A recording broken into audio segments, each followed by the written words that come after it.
இல்லை டேட்ஸ் வந்து அதிகமாக ஃப்ரீக்வெண்ட்டாக யூஸ் பண்ணுற பெர்சன்ஸா நீங்கள், அப்போ இந்த வீடியோ உங்களுக்கு தான். டேட்டுக்கு அடிக்கடி நம்ம இந்த மாதிரி ட்ராக் டவுன் ஆரில் இந்த மாதிரி மேனுவலாக எடிட் பண்ணி இந்த மாதிரி நம்ம யூஸ் பண்ணுறதுக்கு ரொம்ப டைம் எடுக்கும். ஸோ அதுக்கு பதில் சிம்பிளாக நம்மளே இங்கே ஒரு கேலண்டர் எப்படி இன்செர்ட் பண்ணுறது, அதை பேஸ் பண்ணி எப்படி டேட் நம்மளே செலக்ட் பண்ணிக்கலாங்கிறத பார்க்கலாம். Home tab or insert tab இந்த 2 டேபு கீழே பாருங்கள், இந்த ஆடின்ஸுங்கிற ஒரு பட்டன் இருக்கும்.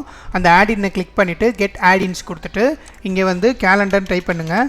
கேலண்டர்னு சர்ச் பண்ணும் போது மினி கேலண்டருங்கிறது வந்து ஷோ ஆகும். அதை அப்படியே ஆட் கொடுத்துக்குங்க, கண்டினியூ கொடுத்து ஆட் பண்ணிக்கங்க.